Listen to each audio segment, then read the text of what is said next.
Nu jā, īstenībā ir tā, kā jau Inga teica, šis ir noslēdzošais posms. Tieši sagatavošana glabāšanai, glabāšana un transportēšana.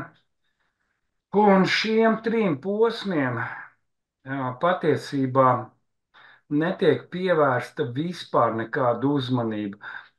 Es pat esmu saņēmis aizrādījumu no Stradiņu universitātes, ka mūsu labas prakses rekomendācijās nav ietverts šis posms iekšā, kā arī mēs viņu esam it kā palaiduši garām.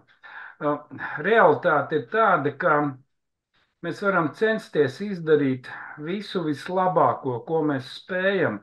Arī māsas pēc manipulācijas var izdarīt visu, ko vien spēj, bet ja mēs nespējam vai kaut ko aizmirstam izdarīt, iepakojot, sagatavojot glabāšanai, uzsākot glabāšanu un veicot transportēšanu, kaut ko neizdaram pareizi, tad principā tajā brīdī mēs sagraujam visu to cilvēku darbu, kur ir ieguldījuši savas zināšanas, spējas, lai nākamajam pacientam atkal šis būtu pielietojams, būtu atbilstoši un mums nebūtu problēmu. Es domāju, šai gadījumā visu sabiedrību kopumā pēc tam.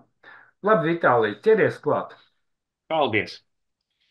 Tā, tātad šīs konkrētais moments, viņš ir attiecināms īstenībā arī uz visiem pārējiem procesiem, bet mēs tagad viņu izskatīsim vairāk tieši no transportēšanas, uzglabāšanas un tālākas izmantošanas viedokļa. Tātad, pa ko mums ir jāpadomā tad, kad mēs plānojam šito posmu? Tātad, transportēšanas veids. Jā, kāda veida tas notiek? Transportēšanas attālumi. Vai nu mums tas skops ir apstrādāts tieši pie manipulācijas veikšanas vietas, jā, burtiski aiz sienas, vai nu mums skops vēl ir jāved kaut kur, jā, uz citu telpu, uz citu stāvu vai uz citu ēku. Tātad, kas mums ir personāla daudzums, kurš to dara? Vai to dara tas pats cilvēks, kurš pēc tam viņu izmanto? Jā, tas nelielas klinikas, tas ir pilnīgi iespējams.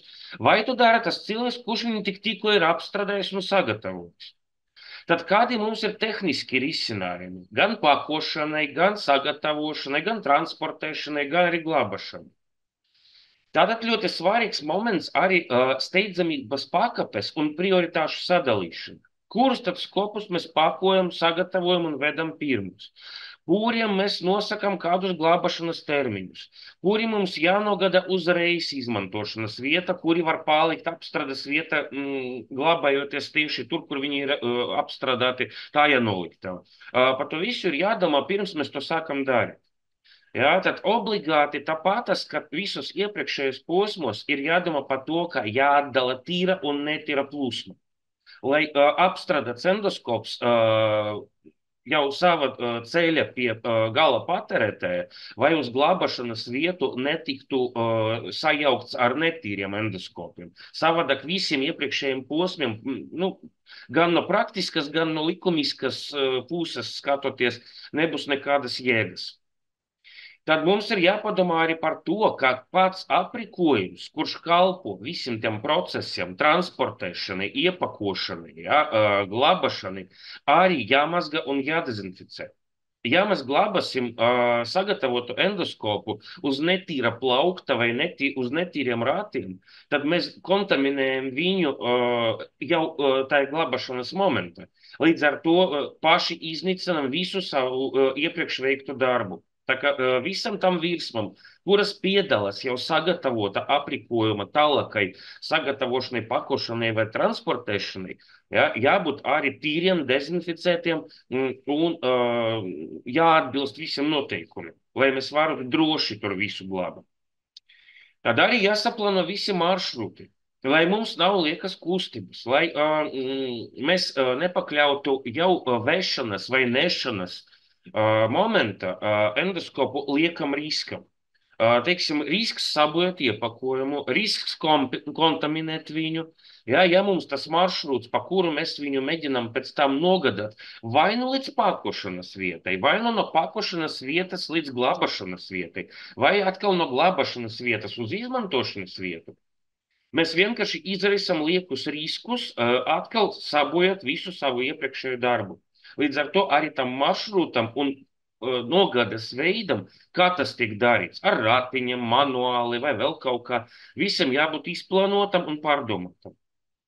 Tad arī jāparedz, ka varbūt visādas ārkārtas situācijas un tehniskas problēmas, kuras traucē izpildīt šo posmu pilnvērtīgi vai noteikta laika posmu.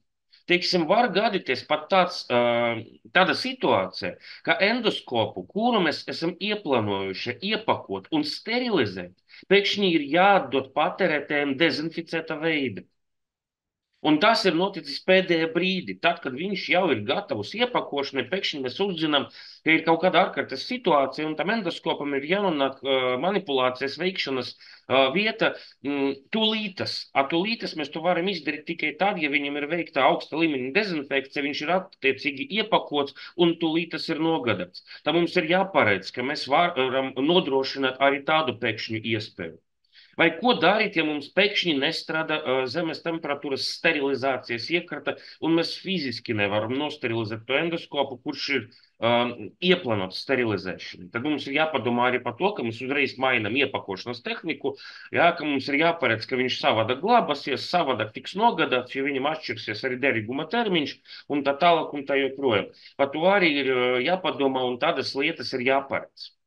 Un tad, protams, ka visa šitā procesa arī ļoti stipri ir iesaistīts cilvēciskais faktors, jo sagatavošana, glābašana, pakošana, sagatavošana sterilizācijai un nogādāšana notiek pārsvarā manuāli. Tur jau nav iesaistīts kaut kāds automatizēts aprīkojums, tīpaši mūsu apstākļos. Ja, un tā cilvēka, kurš to dara, no cilvēkiem faktiski, ja tur varbūt iesaistīti arī vairāki cilvēki, vairāki darbinieki, ir atkarīgs viss, sākot no kvalitātes un beidzot ar ātrumu. Ja, tā kā par to arī ir jādomā, ka tomēr tas viss notiek atkarībā no tā, kā konkrēts cilvēks, kurš pilda šitos visus iepriekš minētus uzdevumus, cik kvalitatīvi, precīzi un atbildīgi viņš to visu izdara. Un tikai tad, ja mums visi šitie punkti būs kaut kāda veida atrunāti, pārdomāti un piefiksēti, tikai tad mēs varēsim arī nodrošināt nodošanu gala patērētājiem bez kaut kādam liekam problēmu. Tātad te mēs runājam jau par tīru plūsmu pārsvaru. Ja, jo sagatavots endoskops, viņš jau ir nomazgāts, dezinficēts. Un tagad mēs viņu vai nu sagatavojam jau sterilizācijai, vai iepakojam dezinficētu un glābējam vai atdodam patērētājiem. Te ir atkal jāizspriež noteikti jautājumi, kuri skar to tīro plūsmu. Tad kādi ir riski, apstrādājot jau sagatavotu endoskopu, kā mēs viņu labāk varam transportēt, cik ātri, kā mēs viņu iekraujam un izkraujam tajā transportēšanas sistēmā, kā mēs viņu pareizi glābējam un cik ātri mēs viņu, ne mēs, bet jau manipulācijas laika veicot to procedūru, cik ātri viņu vajag izlietot, jeb kā tiek noteikts derīguma termiņš. Uzreiz runājot par derīguma termiņiem, ir 104. ministru kabinetu noteikumus, pirmais pielikums, kur ir ļoti skaidri un saprotami atrunāta tā saucamā punktu metode, un visa iepakošanas tehnoloģija ir jāveic saskaņā ar to punktu metodi. Tas ir visprecīzākais variants, kā notiek, kāda veida mēs pakojam konkrētu medicīnisku ierīci, lai noteiktu viņi konkrētu glābašanas termiņu. Ja? Jo glābašanas termiņš būs atkarīgs ne jau no sterilizācijas vai apstrādes metodes pārsvarā, bet no iepakojuma veida. Un par to ir ļoti jāatceras vienmēr, ja?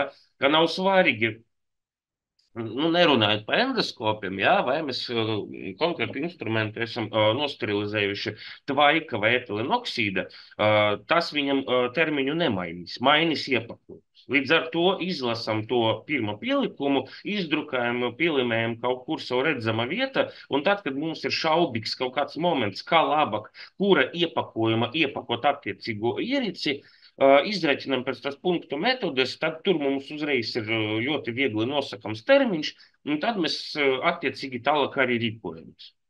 Ja mēs runājam par tīri dezinficēto īrici, ja, kuri nav paredzēta nekāda sterilizēšana, ja, tad tur derīguma termiņu arī tāpat tas var noteikt, bet ideāla varianta tam termiņam nevajadzētu būt lielākam pa 14 dienām. Ja, nu, ja mēs runājam tīri par pareizi iepakotu dezinficētu instrumentu. Tātad, ko mēs darām? Kā mēs glābējam gatavu endoskopu? Viens no variantiem - glābašana uzreiz bez iepakošanas, pa taisno no automatizētas apstrādes. Izņemam no automatizētas mazgāšanas dezinfekcijas mašīnas endoskopu un piekarinam viņu speciāla žāvešanas skāpi, kur viņš glābējas noteiktu laiku, ja, slēgta veida, ar lamināru gaisa plūsmu. Tam skāpim ir jāparedz iespēja, ka atrodoties tur, endoskops vairs netiek kaut kāda veida kontaminēts, ietekmēts vai aiztikts, līdz viņu nevajadzēs no tā skāpja nogadāt gala patērēt. Tad, kad mēs izņemam jau no žāvešanas skāpja endoskopu un nododam viņu manipulācijas veikšanu, tad ir jāpadomā par to, kāda veida viņš no skāpja līdz pacientam tiks nogadāts. Protams, ka nekāda gadījuma to nedrīkst darīt vienkārši pārkarot endoskopu pāri plecam un aiznesot viņu. Jāparedz arī kaut kāda barjera, kura pasargās gatavo endoskopu no kontaminēšanas un piesārņojuma iekļūšanas šī kā parasti ļoti īsa un neattālināta posma, ja, jo parasti jau nu, nav baigi tālu jāpiegādā no žāvešanas skāpja līdz manipulāciju veikšanas telpai. Bet jebkurā gadījumā mums ir jābūt kaut kādam kastem, kaut kādiem iepakojumiem, kuros tikko no skāpja izņemts endoskops būs pasargāts no tā ārējā piesārņojuma, līdz viņš nonāks pie pacienta. Jāatceras arī to, ka šo momentu, tātad izņemšanu un nogadāšanu, ir jāveic tieši pirms manipulācijas veikšanas. Nevis dienu iepriekš, nevis 4 stundas iepriekš, ja, bet tieši tād, kad ir skaidrs, ka konkrētu aparātu tūlīt tas izmantos pie konkrēta pacienta, viņu izņem no žāvešanas skāpja, ieliek tajā transportēšanas iepakojuma un droša veida nogada pie pacienta izmeklēšanas vietas. Jo pa to starpu, kad viņš ir no skāpja izņemts un tad, kad viņš tiks pielietots, kontaminēšanas iespējas ir ļoti daudz un vairākas, it īpaši, ja viņš stāvēs kaut kāda netīra vieta nejauši. Tā kā tur ir jāparedz maksimāli ātrs laiks nogadē no tā žāvešanas skāpja līdz pacientam. Ja mēs nevaram nodrošināt momentālu nogadi, vai mums nav žāvešanas skāpja, ko tad darīt? Ja endoskops ir tikai dezinficēts, ja mēs neparedzam viņam sterilizāciju, tad ir speciālas iepakošanas metodikas, kuras paredz, ka endoskops tiks ielikt speciāla maisa, speciāla iepakojuma, kurš ir hermetiski aizverams, un vai nu tāda veida arī tiek ielikts transportēšanas kaste, vai nu, ja ir kaut kāda tehnoloģija, pieņemsim tas pats plazma taifuns, tad tas iepakojums vēl tik piepildīts ar to vīdi, ja, ar to nu, šajā ziņā ozonu, ja, kura veidos no iekšpuses viņam zināmu aizsargu barjeru, kas pasarga viņu visa tajā dezinficēšanas derīguma posmā. Ja.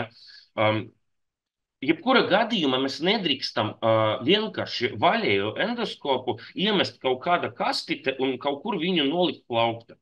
Jebkura gadījumā mums jābūt tai barjerai, kura pasargās dezinficētu endoskopu no ārējas ietekmes. tad mēs varam nodrošināt viņam to zināmu glabāšanas termiņu. Ja endoskops tiek sterilizēts, tad viņš tiek iepakots atbilstoši tai jau minētai punktu metodei. Tad viņam ir zināms glabāšanas laiks, nu, pieņemsim 60 kalendāras dienas, jeb 2 mēneši. Ja tas ir papīra plastikāts, kā piemērs. Ja? To mēs nosterilizējam, pēc tam mums ir tas garantēts glabāšanas termiņš. Jā, līdz izmantošanai. Un arī mēs viņu, ja glabājam, tad glabājam droša vide. Nevis vienkārši pliku kaut kur tur plaukta nometam, bet vēlams kaste vai cita iepakojuma, kurš nodrošina tā sterila iepakojuma izolāciju no ārējas vides. Tad mēs pasargājam viņu no kaut kādas nevēlamas ietekmes. Un vienmēr sekojam līdzi, lai endoskops vai nu tiktu saulēcīgi piegādāts un izmantots, vai nu, ja tas ir dezinficēts, tad viņam vajag atkārtot dezinficēšanas, mazgašanas un dezinficēšanas procedūru, kad glabāšanas termiņš ir beidzies, jeb jāpasterilizē, ja tas pēc sterilizācijas derīguma termiņš ir beidzies. Bet jebkura gadījumā šis iepakošanas variants, kas ir redzams šajā bildē, ir viens no drošākajiem, ja te mēs redzam pirmam kārtam, kas ir. Ir iepakojums hermetisks, ja, kur jau glabājas šajā gadījumā dezinficēts endoskops. Tad tajā kaste ir ar krasu sistēmu atšķirīgi pārklājumi. Mēs te redzam, ka ir tas sarkanais maisiņš un zaļais maisiņš. Zaļais maisiņš tiek uzvilkts kastē virsū, tātad vizuāli parādot, ka tur ir tīrs un dezinficēts endoskops. Pēc izlietošanas viņam tai pašai kastei jau manipulācijas veikšanas laika uzliek to sarkanu maisiņu. Un tad mēs redzam, ka viņš ir kontaminēts. Tāda veida mēs viņu atšķiram, pat neatverot un nepieskarot. Bet, protams, atkal pie nosacījuma, ka tas tiek pareizi izpildīts. Ja netīrajam izmantotajam endoskopam atkal uzvilks virsū zaļo maisiņu, tad mēs varam kļūdas pēc padomāt, ka viņš vispār netika izmantots. Līdz ar to izraisot ļoti nevēlamas sekas tālāk, ja mēs neveiksim viņam pienācīgu apstrādi un visas tālākas procedūras. Līdz ar to tas ir tas, ko es minēju par to cilvēcisku faktoru, ja, jo tas maisiņš neuzvilksies iepakojumam pats, tāpat, ka tas hermetisks iepakojums neizveidosies pats. To dara cilvēks, to dara darbinieks, un no tā, cik atbildīgi viņš to izdarīs, kā viņš sekos līdzi visiem norādījumiem, cik pareizi viņš viņu iepakos, ir atkarīgs arī tālāk, vai viņam vispār būs kaut kāds derīguma termiņš, vai nu viņš uzreiz ir jāapstrādā atkārtoti, jo izrādās, ka viņš ir mums kontaminēts tikai tāpēc, ka nepareizi tika glābts. Tas ir tas pats pie vešanas. Ja pie vešanas, pie piegades mēs sabojājam iepakojumu, tad nav nekādas garantijas, ka viņš ir drošs pacienta veselībai. Tāpēc arī manipulācijas veikšanas vieta tam personālam, kurš endoskopu izmanto, ir jāpārliecinās, ka dezinficēts vai sterilizēts iepakojums ir vesels, nav bojāts, ka ir stingras norādes saprotams par derīguma termiņu, vai nu tas ir uzlīmes, vai nu kaut kāds cits apzīmējums, ja, atkarība no iepakošanas metodes. Bet manipulācijas veikšanas laika personālam arī ir jāsaprot. Vai nu tā ierīce ir dezinficēta, vai tā ir sterilizēta, cik ilgi viņa varētu būt glabāta, un jāpārliecinās par to, ka transportēšanas laika tas endoskops netika kontaminēts. Tas ir ļoti svarīgi un būtiski. Izlaižot kaut vai vienu no šiem posmiņiem, mēs varam uzreiz pakļaut riskam pacienta veselību, kas ir kategoriski nepieņemams, un arī sagādāt savu liekas raizes, jo tikko apstrādāt endoskopu būs jāapstrādā vēlreiz, tikai mūsu kļūdas pēc. Tātad, kopumā tas tā kā viss, jo ja ir kaut kādi jautājumi, izrietu tieši no varbūt kaut kādas specifikas vai no konkrētas iestādes tur darbības specifiskiem momentiem, labprāt atbildēšu. Varbūt tu? Jā, paldies, Vitālij. Bija ļoti labi. Man gribētos atzīmēt pāris momentus, kurus tu minēji, kas man ļoti patika. Pirmais par to, ka plānojot medierīci un tās apstrādi, ir ne tikai jāparedz, ar ko un kā viņi apstrādās, bet tas, ka ir jāparedz arī viss šīs neplānotās situācijas, ja moderni runājot, jāveic risku analīze. Jo tas ir tas, ko vēl biežāk aizmirstās nekā ieplānot klāt visu pārējo, kas ir nepieciešams. Padomāt par to, kad vai mēs varam rīkoties atšķirīgi situācijā, kad šo instrumentu vajag pēkšņi, vai ir iespējams vēl noīsināt mūsu apstrādes ciklu, protams, nekaitējot pacientam, kā arī paredzēt, ja, piemēram, kādu no apstrādes metodēm mums pēkšņi kļūst nepieejama. Tas, manuprāt, bija ļoti svarīgi, un par to Vitālijs runāja. Un arī par derīgumu termiņu, kā Vitālijs jau uzsvēra, ka to nosaka galvenokārt iepakojums un nevis sterilizācijas metode, un, protams, gribētu vēl piebilst, ka arī uzglabāšanas veids to nosaka. Bet man